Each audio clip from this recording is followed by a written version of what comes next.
아멘.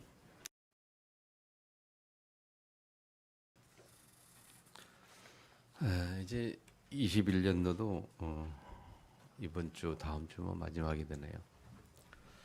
한 해가 또 가고 한 해가 또 오는 가운데 우리는 하나 예배드리며 말씀을 받게 됩니다.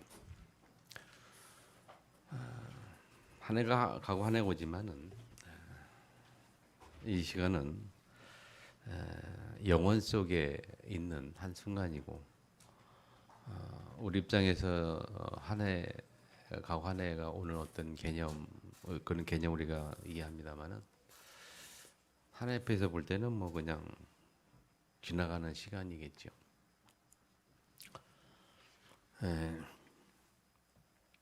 사람은 왔다 가지만 이 시대는 영원 속에 있는 거고요. 짧은 우리의 삶이지만 이 삶 속에 우리가 어떻게 사는가 하는 것이 참 중요하겠죠. 그러면서 한 해 가고 하나 보내면서 또 생각드는 게 어떤 영원이라는 시간을 생각하면서 그 영원 속에 변치 않는 게 뭘까? 그럼 우리가 진리라고 말하는데 여러분 진리가 뭘까요? 진리는 뭐 말 그대로 변치 않는 거죠. 예나 지금이나 변치 않는. 네, 변치 않는 게 또 뭐가 있을까요? 우리가 살아가면서 이제 듣는 단어 중에 좋은 어떤 좋은 단어라고 말할까요? 이렇게 보면 이 정의라는 게 정의, 그다음에 옳고 그름 할 때 옳음, 옳은 것, 정의. 이 사람들이 조금 좀 차원이 좀 다르다고 말할 때 보통 사람보다 좀 한 차원 높게 산다고 말할 때 보면 이제 그런 의미죠. 이제 정의를 위해 산다, 뭐 옳은 것을 위해 산다. 뭐 대부분 사람이 먹고 사는 게 전부지만은 그래도 한 단계 나오면 이제 정의를 위해서 무슨 옳고 그름 또는 이념을 위해서 한다 그러는데 사실은 그것도 변치 않는 거라고 보기는 어렵죠. 정의도 변하는 거이다 그렇게 볼 수 있어요. 이 시대마다 정의가 다를 수 있거든요. 그리고 옳고 그름의 기준도 옳다는 그거 기준도 시대마다 다를 수 있잖아요. 이 시대에는 옳은 것들이 다른 시대는 아닐 수가 있고 말이죠. 근데 그렇게 볼 때에 거의 변하거든요. 그럼 영원토록 변하지 않는 게 뭐냐? 있다는 거죠. 있긴 있는데 그걸 뭐라고 말하냐? 진리라고 말해요. 아멘. 오늘 그 본문의 이야기가 요게벳의 이야기인데 이게 사실 얼마 전의 이야기입니까 이게? 이 이야기가 얼마를 거슬러 가야 됩니까? 적어도 몇천 년이란 말이죠. 그죠? 그리고 이 사건이 정말 역사적 사실이냐 볼 때에 사실은 맞잖아요. 여기서 사실이 맞으면서 이 순간은 거슬러 가면 사실은 몇천 년 거슬러 가는 거예요. 적어도 뭐 3천 년, 4천 년 거슬러 간단 말이에요. 근데 그때에도 있었던 것이고 진리였고 지금도 똑같은 내용으로 변치 않는 내용. 진리라는 의미에서 본다면 요괴부대 시대나 지금 시대에 변치 않는 게 뭘까? 그게 그걸 보고 진리라고 말해요. 진리는 뭐죠? 성경은 로마서 요한복음 8장 3절에 그렇게 말합니다. 진리를 알진 진리가 너희를 자유케 하리라. 그 번역을 진리라고 번역했어요. 그럼 진리가 뭘까요? 진리가 뭘까요? 그리스도 아닙니까? 예수가 그리스도라는 사실. 이것은 영혼 속의 불변의 진리라는 거죠.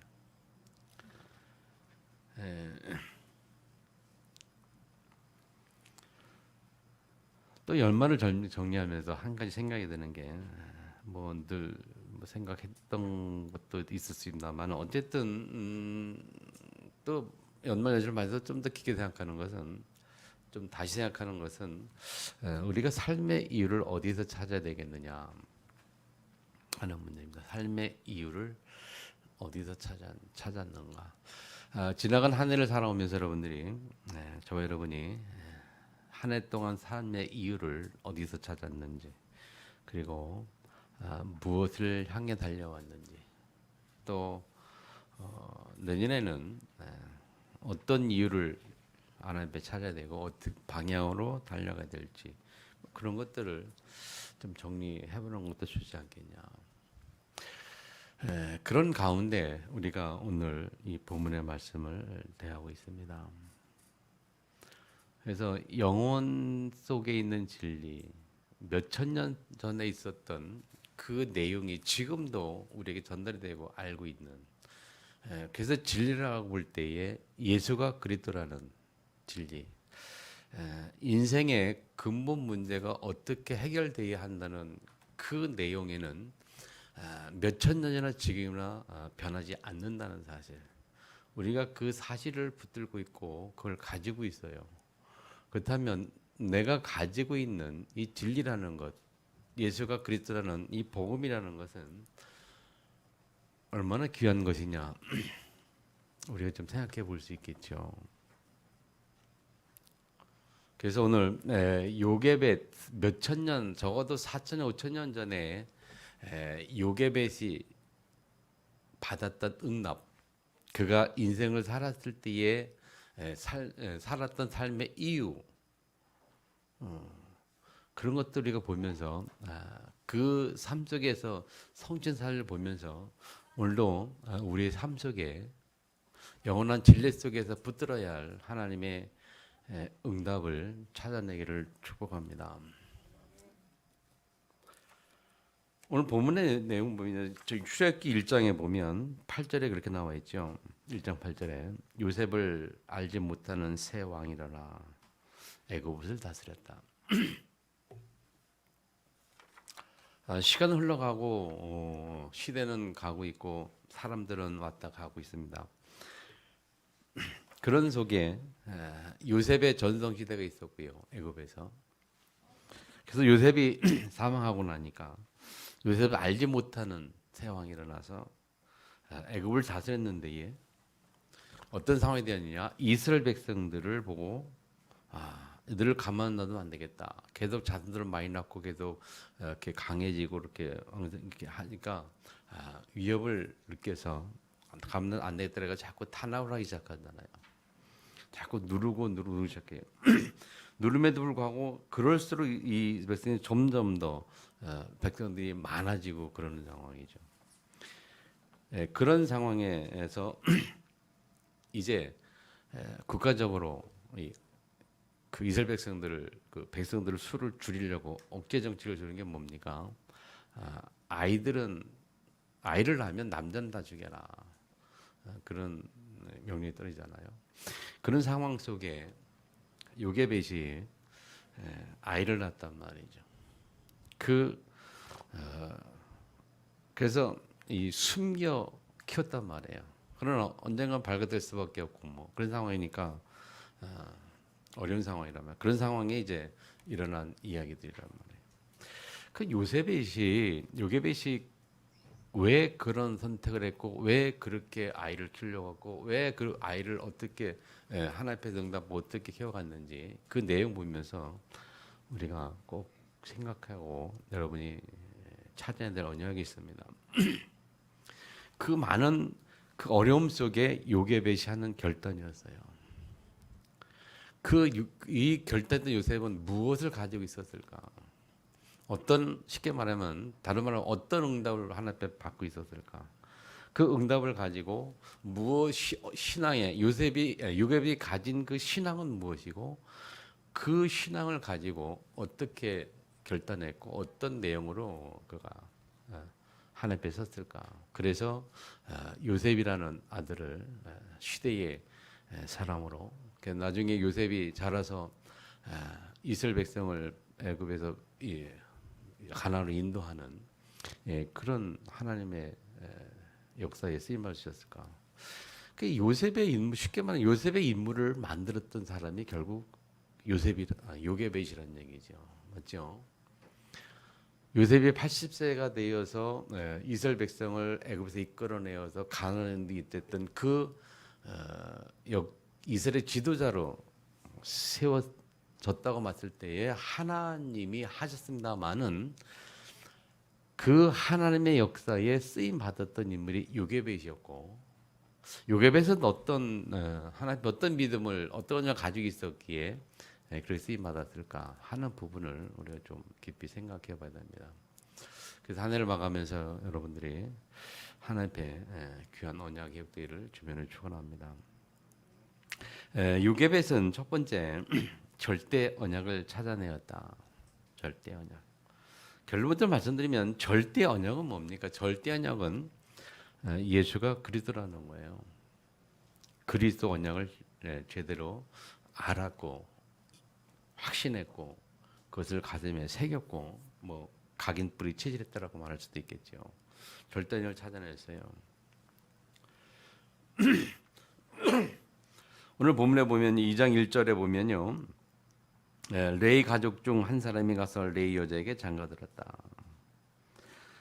그러니까 이 남자 여자 두 사람이 다 레이 지파였다 그런 얘기잖아요. 레이 가족 중에 한 사람이 레이 여자에게 가서 장가들었다. 레이 지파였단 말이에요. 이 레이 지파라는 사람들은 이스라엘 12지파 중에 한 지파였는데 이 레이 지파는 교회를 지금으로 말하면 교회를 지키는 사람들, 교회를 지키는 사람들이었어요. 그래서 아무 일도 안 하고 오직 교회만 지키는 일이었어요. 그래서 교회 일만 하라고 하나님이 레위 지파에게는 땅도 분배를 안 했어요. 12지파에 다 땅을 먹고 살도록 다 땅을 분배해 주는데 레위 지파에는 땅을 분배를 안 했어요. 11지파에는 땅을 분배했죠. 그러면 이 레위 지파가 어떻게 먹고 살았냐? 여기서 나온 게 11조 개념입니다, 여러분. 각 지파 11지파가 10분의 1을 다 거두어서 레위 지파에게 줬다는 거죠. 그게 11조 개념에서 나왔고요. 그래서 그것을 통해서 하여튼 레위 지파는 교회 일만 전념하고 교회를 지킨 사람들인데 그 시대에 뭘 했습니까? 레위 지파가 했던 주일은 그 시대에 제사를 드리는 일을 했어요. 제사 드리는 일. 그래서 제사장이라고 말하고 제사장 지파라고 말하기도 하고 제사장 가문이라기도 하고 그래서 제사 드리는 지파였어요. 레위 지파가. 그 제사는 뭡니까? 구약의 제사는 주로 피제사입니다. 피제사. 피제사는 말은 뭡니까? 하나님 앞에 이스라엘 백성들을 위해 하나님 앞에 드리는 제사. 그러니까 이스라엘 백성들하고 하나님과의 사이에서 중재 역할을 하는 그 지파가 레위 지파였죠.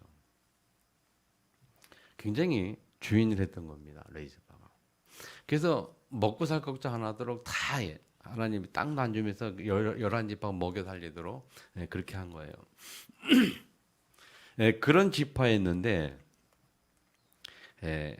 그 지파 중에서 남자가 결혼해서 아이를 낳았단 말이에요. 그 말은 이 결혼했던 요게벳이 그의 남편이 레위 지파였다는 말은 뭡니까? 이 제사의 의미를 알았다는 거고 피제사가 뭔지 알았다는 거고 쉽게 말하면 그리스도가 뭔지 알았다는 겁니다. 예수가 그리스도 사실 뭔지 알았다는 거 생각할 수 있겠죠. 그래서 구약 시대는요 제사장을 통해서 모든 것이 하나님 관계 속에서 해결되었어요. 인생의 모든 문제가 사람의 모든 문제가 제사장을 통해서 하나님께 해결을 받았어요. 그죠? 피제사를 통해서. 그런데 히브리서 9장 7장 27절에 보면 뭐라고 이렇게 하냐면 그는 예수님을 말해요. 저 대제사장들이 먼저 자기 죄를 위하고 다음에 백성의 죄를 위하여 날마다 제사 드린 것 같이 할 필요가 없으니 이는 그가 단번에 자기를 들여 이루셨습니다. 무슨 말입니까? 제사장이 늘 하던 일을 예수님께서 한 번에 끝냈다는 거예요. 그래서 베드로전서 3장 18절에는 그리스도께서 한 번 죄를 위하여 죽으사 그렇게 표현하고 있고요. 히브리서 9장 26절에 가면 그가 세상을 창조한 때부터 자주 고난을 받을 것이로되 이제 자기를 단번에 제물로 드려 죄를 없이 하시려고 세상 끝에 나타나셨느니라. 피의 제사를 늘 드리다가 예수님께서 이 땅에 오셔서 그리스도로서 단번에 그 모든 제사를 끝낸 거잖아요. 아멘.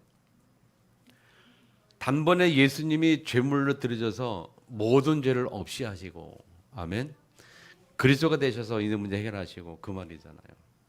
그래서 베드로전서 2장 9절에는 뭐라고 표현합니까? 그 이후에 말하기를 너희는 왕 같은 제사장이요 거룩한 나라에 그의 소유된 백성이니 그렇게 말하거든요. 왕 같은 제사장으로 하나님 우리를 부르셨어요.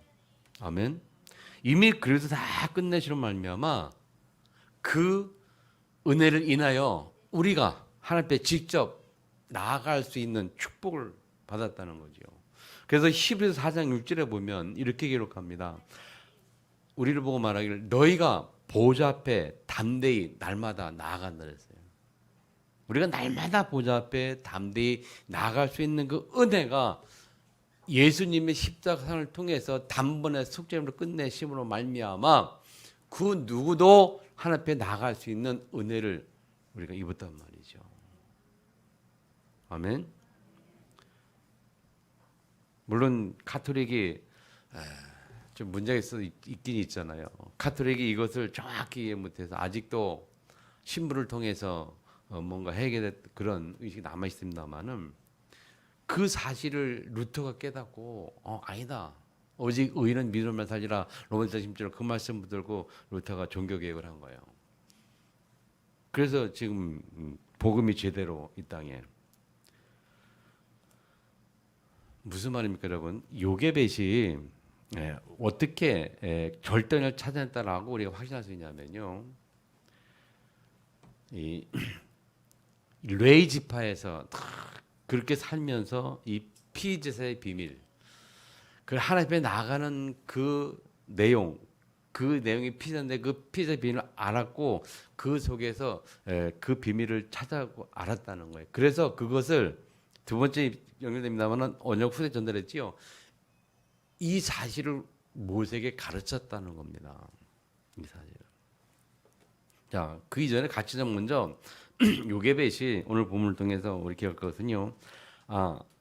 레위 지파 속에 있었다는 그 의미가 이 예수가 그리스도라는 피 제사의 비밀을 정확히 알았고 그 시대에 인생의 문제가 피 제사 아니면 안 된다는 사실을 정확히 알았다는 거예요.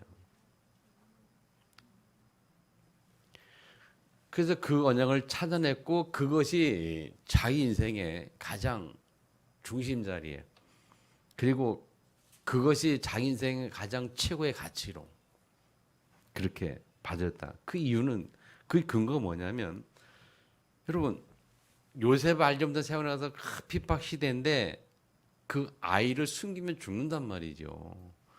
아들 다 죽이라는 명령인데 그 명령에도 불구하고 왕명에도 불구하고 숨기고 살았다는 것은요 생명을 얻었다는 거예요. 그 말은 무슨 말입니까? 언약을 그런 핍박 시대에 그리스도 언약을 얼마만큼 그 언약 귀한지 생명을 만큼 깨닫고 있었다는 거거든요. 그것을 위해서 모세를 지키고 있었던 길렀던 거예요. 아멘. 자, 아들 다 죽여 없어지면 언약이 어떻게 전달이 됩니까? 그 피제사가 어떻게 내려갑니까? 그러니까 그 생명을 걸고 그 모세를 지키려고 했던 거란 말이죠. 여러분, 우리가 그리스도 언약을 깨달을 때에 그 정도로 우리가 깊이 있게 우리 마음속에 와닿아야 된단 말이죠. 초대교회도 보면 그 사실에 생명 걸었잖아요. 예수가 그랬다는 그 사실에 생명 걸었고 인생이 올인했어요. 어떤 핍박이 와도 문제가 와도 그게 옳다고 진리니까 영원히 변하지 않는 거니까 몇천 년이나 지금이나 또 앞으로 몇천 년 후에도 변화하는 자들 진리니까 아멘. 여기에 생명 거는 거예요. 우리가 우리 인생에 무엇에 생명을 얻겠습니까? 우리 인생은 우리 생명 어디에 걸려 있습니까? 영원히 변치 않는 이 진리의 비밀을 깨달을수록 우리가 그렇게 되겠지요.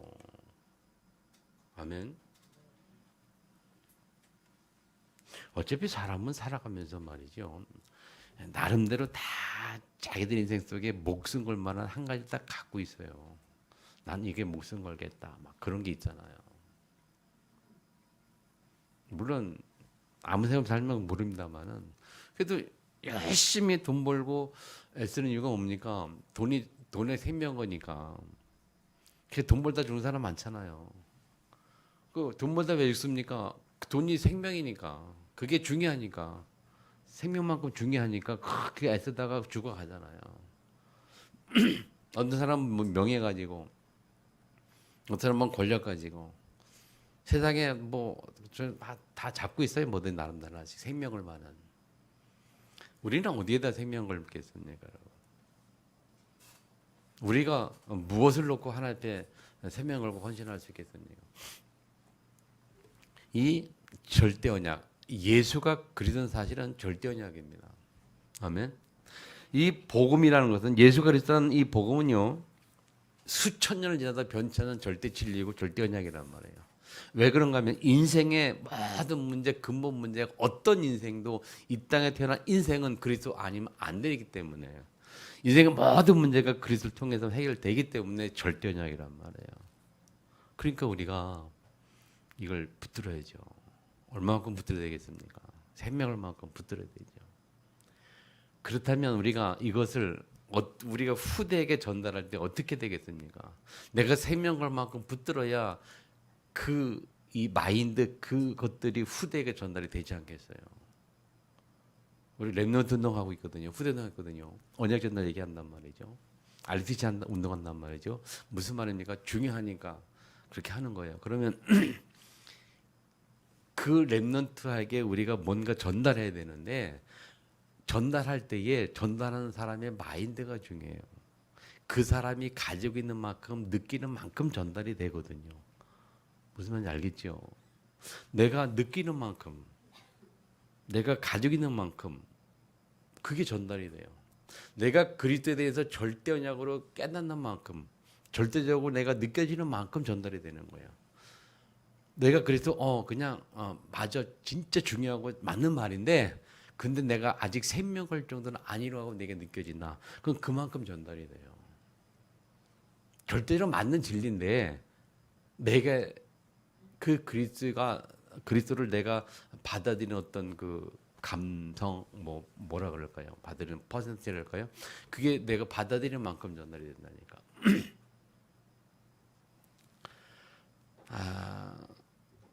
우리 랩넌트 운동하면서 진짜 중요한 겁니다, 여러분. 부모된 여러분들이 느끼고 아는 만큼 또 부모된 여러분들이 언약을 여러분들이 받아들이는 만큼 전달이 돼요. 그런 의미에서 요셉에서는요 생명 걸고 딱 찾아낸 거예요. 거기에 딱 생명. 그래서 그 두 번째 그렇기 때문에 요셉이 그 절대 언약을 후대에게 전달을 할 수 있는 그런 마인드가 있었고 거기에 생명 걸 수 있었단 말이죠.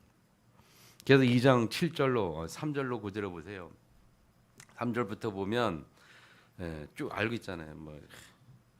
숨길 수 없게 되매 이렇게 갈대상들을 만들고 또 여기 그 공주가 나오는 그 시간을 맞춰 가지고 시간을 보고 물론 하나님의 은혜로 인도 받았습니다만은 그렇게 해서 띄워보내는 거예요. 띄워보내니까 마침 바르다를 이렇게 보고 이렇게 하잖아요. 그 일을 하는 것은 보통 일이 아니었어요. 아이를 숨겨가지고 보냈다. 만약에 이 바르의 공주가 말이죠. 딱 보고 아들이단 말이에요. 이 아들이네, 남자네. 그러면 그 시기에 뭡니까? 그 시대의 명령이 뭡니까? 그 시대의 명령이 남자는 다 죽여야 되는데 살아있단 말이죠. 그럼 공주가 그런 왕의 명령을 알고 있어요? 모르고 있어요? 알고 있을 거 아니에요. 그런데 남자가 보였단 말이에요. 그럼 이거 누가 버렸지? 누가 이렇게 보냈지? 찾아낼 수도 있잖아요. 그거 요셉이 생각을 했을까 못했을까? 생각했다면 이 일은요 요게벳이 생명을 구한 거예요. 진짜 하나님 앞에 결단하고 기도도 엄청 많이 했겠죠. 그렇게 해서 예, 이렇게 내려보내죠. 그 요게벳이 이 모세에게 전달된 그 언약이 너무 귀하고 또 전달해야 되기 때문에 이 모세를 살리려고 애를 쓴 거란 말이에요. 자, 요게벳이 이렇게 하는 것을 다시 말하면 그 모세가 살아 있어야 언약이 전달되니까. 그래서 어떻게든 살리려고 애를 썼단 말이에요. 나중에 보면 압니다만은 결국 유무로 들어가서 모세를 이렇게 키우잖아요. 그것까지 요게벳이 생각을 하지 않았겠냐. 오늘 이렇게 여기에 보면 공주가 나오는 그때 그 생각한 거 보면 다 그렇게 한 거잖아요. 나중에 공주의 유무로 들어가면서 드는 걸 볼 때에 이미 요게벳이 그 언약 전달을 놓고 생각을 했기 때문에 가능했던 거 아니겠냐.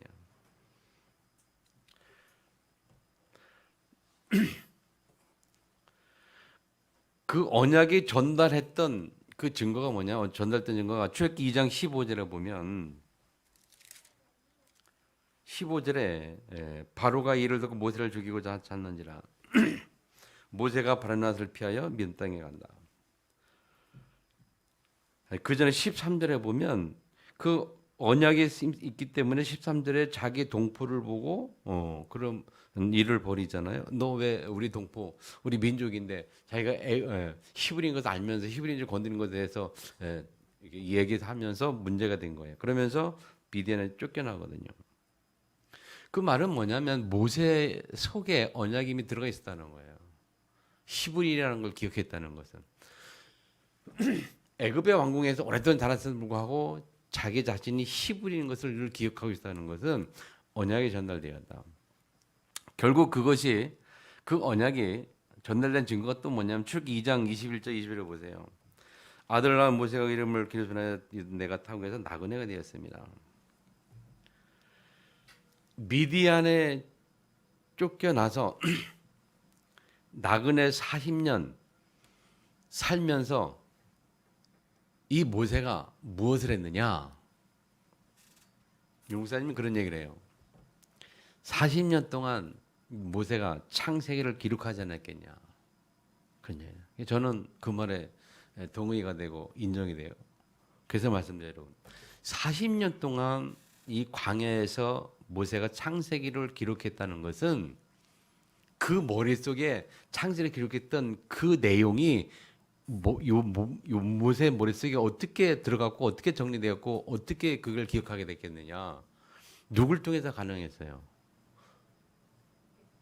요게벳밖에 사람이 없잖아요. 요게벳밖에 없어요. 이미 그 애굽 나라에 들어갔을 때는 거기서는 아무도 가릴 사람이 없고 애굽에서는 들어가기 전에 요게벳이 모세를 저쯤에서 기를 때에 그게 되어졌던 거예요. 그 내용이 40년 후에 미디안 생활 속에 기록하지 않았겠냐고 내용을. 이 창세기에는 모든 게 다 기록되어 있거든요. 그렇게 정확하게 기록할 만큼 모세에게 언약이 확실하게 전달되었다. 믿으십니까? 이해가 되죠? 모세가 창세 기록할 만큼 요게벳은 모세에게 언약 전달을 했다.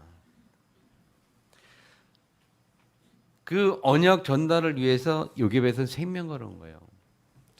갈대 상전에 해가지고 모든 계획을 다 세운 거죠.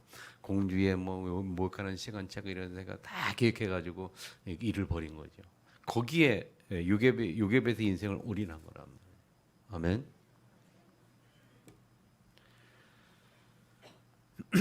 이게 뭐냐? 절대로 후회한다. 이건 우리가 뭘 깨달은가 하면 정말 예수가 그리스도라는 이 복음이 맞다면 이게 그리스도가 절대 진리고 그리고 이것을 이 세상에 증거해야 하고 후대에 전달해야 될 가장 중요한 내용이라고 하는 사실이 맞다면 우리는 이 일에 헌신을 해야 되겠죠. 그래서 렘넌트로 하는 것이고 우리가 세계복음 언약을 잡는 것이고 복음이 증거되는 그 일이 전도잖아요. 복음이 증거되는 그 일. 예수가 그리스도 사람이 증거되는 그 일. 거기에 생명 걸어야 된다. 아멘.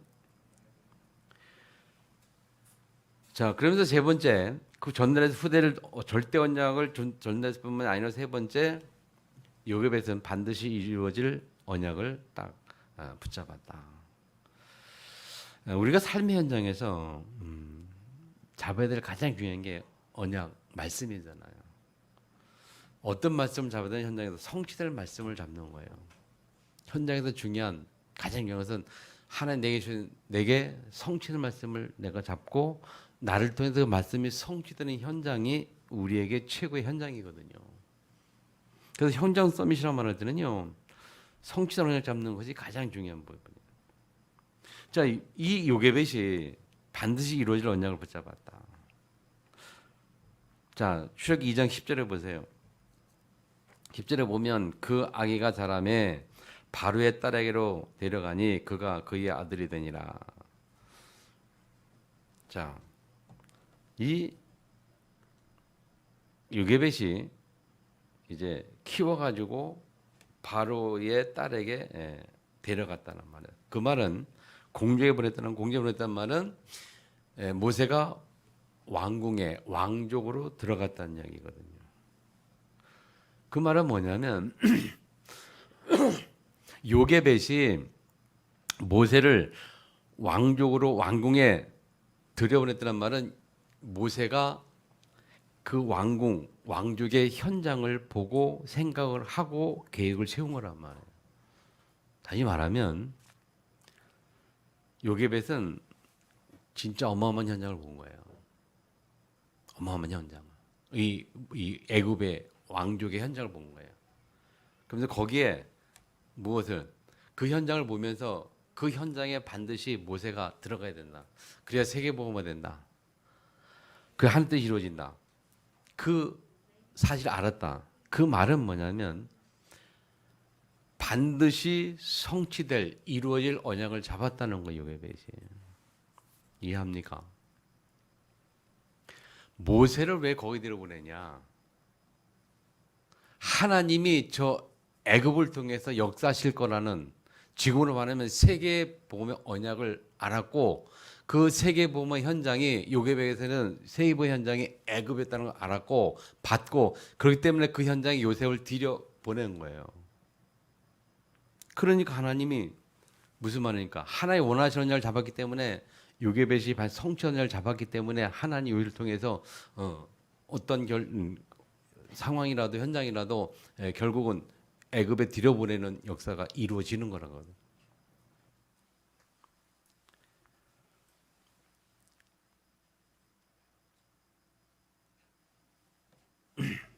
자, 요게벳이 젖먹으면서 모세를 키울 때에 어떤 언약을 가르쳤을까?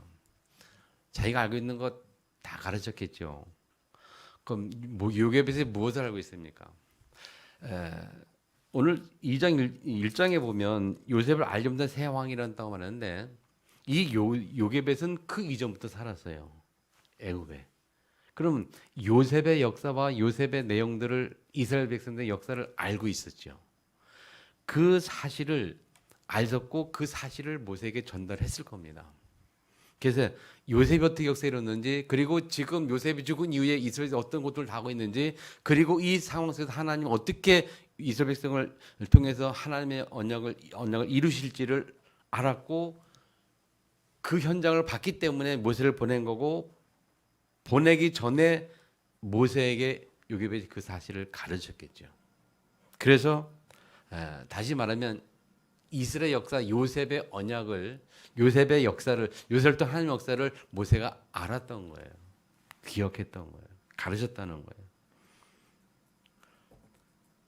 자, 그래서 이스라엘 백성이 애굽에 들어오게 된 배경, 거기서 요셉을 통해서 이루어진 역사들, 그리고 알림부터 생각이 일어나서 핍박하는 그런 역사들, 현장을 그런 역사를 다 알고 있었고 알고 있던 요베벳이 그 그리스도 피 언약의 비밀을 알았기 때문에 모세에게 그렇게 생명을 고 가르치지 않았겠냐. 그러니까 요게벳이 모세를 길렀던 그 몇 년간의 그 시간은요, 요셉에게는 굉장히 집중하는 시간이었을 거예요. 집중하는 시간. 어떻게 상상할 수 있겠습니까, 우리가? 아이를 키우는 데에 그 아이에게 한을 담아가지고 그걸 해야 되는데 어떻게 그 아이를 키웠겠냐 생각할 수 있겠잖아요. 왜 이렇게 추측할 수 있냐면 나중에 아까도 했지만 나중에 광야에서 창세기를 기록한 것을 보면 그렇게 추측할 수밖에 없어요. 그렇게 확신할 수밖에 없어요. 아멘. 그래서 보세요. 출애굽기 3장 1절에 보면 그걸 말하잖아요. 3장 1절에 모세가 광야에서 하나님을 부르신 그 속에서 하나님 만나잖아요. 하나님께 부름을 받고 3장 8절이고 3장 18절인데 3장 18절에 보면 하나님이 모세에게 소명을 사명을 주잖아요. 내 백성을 불러내라. 이거 뭐 피제사를 드려야 되겠다. 그렇게 말해라. 피제사 드려야 되겠다. 희생자 드려야 되겠다. 그렇게 말해라. 그 말은 요셉이 피제사가 희생을 뭔지를 알았기 때문에 그렇게 하나님께서 명령하셨죠. 설명 주셨죠. 그 알아들었고 그래서 이스라엘 갔던 거 아닙니까, 여러분? 맞습니까?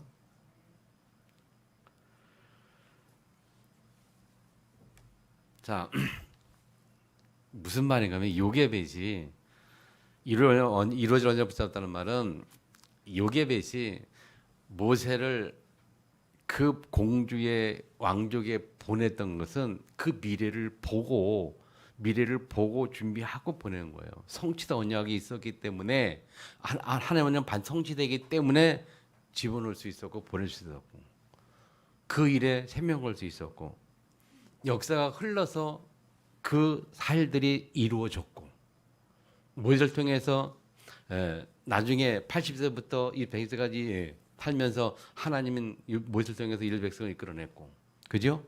여호수아 갈을 통해서 가나안에 결국 들어갔고, 아멘. 이게 역사예요.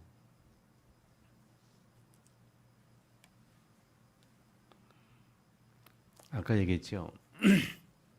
진리가 뭐냐? 영원히 변치 않는 것이다. 그전에 지금이나. 그 진리의 어떤 그 변치 않는 그 진리를 주신 분이 하나님이고 그 진리를 어떻게 보면 지켜간다고 말해야 되나요? 이루어져 간다는 그것을 주관한 분이 하나님이고 그 하나님이 창조주시고 절대 주권자시고 생사의 주권자시고 그 하나님이 예수가 그리스도는 그 진리를 어떻게 그 주장하고 지켜가고 있고 그것은 영원 속에 계속 변치 않는 것이고 그런 속에 우리의 인생이 한 시대를 짧게 살고 있단 말이에요. 그러면 우리가 이 시대에 정말 결론 내야 합니다. 예수가 그리스도 모든 문제 해결자. 그 글을 통해서 다 모든 게 다 해결됐어요. 그래서 우리가 그 은혜로 말미암아 지금은 보좌 앞에 담대히 나간다. 히브리서 4절 말씀처럼 담대히 나간다. 우리는 담대하게 하나님 앞에 나가는 거예요. 하나님이 다 명령했거든요. 다 너희들의 모든 죄가 해결됐다. 하나님이 예수 그를 통해서 우리에게 주신 축복 은혜 아닙니까, 여러분? 여러분, 대통령이 죄수들을 사면하는 사면제도가 있어요. 대통령이 사형수를 딱 사면하기도 하고 막 하거든요. 그래서 대통령이 사면을 딱 해요. 너는 대통령 권한으로 이제 얼마 형기가 남았지만 또 사형리지 수지 어쩌지만 내가 없애주겠다. 그래서 권한으로 그래서 나가라 사면은. 그래서 이제 죄수가 감옥을 나온단 말이에요. 나오는데 주변에서 사람 뭐 판사가 또는 검사가 너 왜 나가냐 뭐 나가 막 그렇게 얘기해도 그 말 들어야 안 들어요. 상관없지요. 여러분 하나님이 우리를 놓고 야 너의 모든 죄가 다 끝났어. 너는 완전한 의인이야. 내가 너를 죄인으로 보지 않아. 그러니까 이제 네가 이 복음을 가지고 자유롭게 행복하게 살아. 복음 안에 살아. 율법에 매이지 말고 복음 안에 살아. 그래서 우리에게 은혜 주신 거예요. 그렇게 살아가는 삶 속에 이 사단이 자꾸 걸고 넘어지거든요. 우리의 약점을 가지고, 우리 옛날에 지었던 죄를 가지고, 또 우리가 앞으로 또 부족하게 해서 지을 수밖에 없는 죄를 가지고 확 걸고 넘어진단 말이에요. 근데 하나님은 괜찮다. 이미 다 용서했다. 근데 사단이 계속 걸고 넘어져요. 우리가 누구 말을 듣고 사느냐? 그게 문제예요. 누구 말을 듣고 삽니까? 이미 사단이 하는 말, 내 연약함, 부족함, 과거의 죄, 그거 가지고 너무 그 말을 듣고 우리가 사는 사람들이 꽤 많아요, 얘로. 잠깐만. 근데 하나님 우리에게 그러잖아요. 야, 괜찮아. 다 끝났어. 그리스도 모든 네 모든 문제 해결했어. 너와 함께하죠. 진리를 진리가 너를 자유케 하리라. 복음을 누리고 살아. 사단이 자꾸 꼬십니다. 아니야, 너는 누구 말 듣고 삽니까, 우리가? 이 절대 언약을 붙든다는 의미를 잘 기억하세요. 아직도 사단의 소리가 들리고 그래서 율법 때문에 사단이 주는 세상 사람들이 말하는 도덕 윤리 율법 때문에 내가 아직 복음 못 누린다. 그 말은 아직도 절대 언약이 내게 안 됐다는 거예요. 예수가 그리스도라는 것이 절대 언약으로 안 붙잡혀졌다는 거예요. 아직도 내가 복음이 덜 누려진다는 거예요. 복음이 희미하다는 거예요. 아멘. 복음이 확신하기를 축복합니다. 예수는 그리스도 모든 다 끝냈어요. 연약한 부족함 다 끝냈어요. 그리고 그렇게 느끼고 내가 누리는 만큼 그것이 후대에게 전달이 되어지고 또 우리가 사야 될 분명 이유가 그거예요. 이 언약을 전달하는 삶. 복음을 누리면서 그것이 전달되어지는 이 일에 우리가 생명 걸고 그렇다면 그 일을 위해서 우리가 붙여야 될 게 뭐냐? 영원히 성취될 수밖에 없는 언약. 이루어질 언약을 붙잡아야 돼요. 하나님이 내게 영원히 이 영원 속에 이룰 수밖에 없는 언약. 그 언약을 우리가 붙잡아야 된다니까요. 그게 우리에게 우리 삶의 현장에 있어야 할 일이라. 그래서 로마서 10장에 보면 뭡니까? 이 복음에 대해서 뭐라고 말합니까?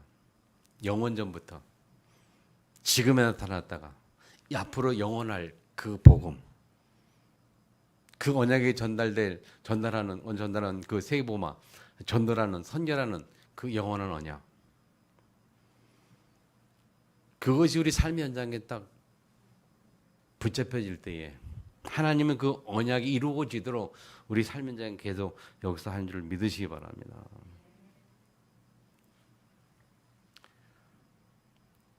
절대 언약은 그리스도고요. 두 번째, 절대 언약에 전달하는 이거 뭡니까? 전도 선교, 복음이고요. 복음을 전달하는 전도 선교고요. 반드시 언약을 잡는 것, 그게 우리 삶의 현장이어야 된다는 거예요. 그래서 그리스도가 확실한 것은 말씀 서밋. 여러분 복음 속에 들어가서 전도 선교 속에 생을 건다는 것이 영적 서밋. 그리고 우리 삶의 현장에서 성취를 붙잡는 것이 현장 서밋이라면 우리 한 해를 마무리하면서 분명한 응답이 종례를 축복합니다. 결론입니다, 여러분. 복음이 희미한 어려운 그 시대에 유괴배의 결단이 모든 것을 좌우하는 굉장한 역사를 이뤘어요. 그 유괴배의 결단은요, 첫 번째 그리스도로 끝난 그 언약, 두 번째 복음으로 이미 끝났다는 그 언약, 그리고 세 번째는 이미 언약이면 성취 언약이면 다 끝났어요. 그리스도와 복음과 언약으로 끝난 그 믿음을 가진 그 결단을 한 그 요괴벳이 받은 응답. 그래서 우리가 하늘을 마무리하면서 요괴벳의 결단이 나의 결단 되기를 주면으로 축복합니다. 그래서 요괴 받은 응답을 우리 일평생 받아 누리는 주역으로 승리하기를 주면으로 축복합니다. 주님 말씀 붙들고 통성으로 같이 한번 기도하길 원합니다.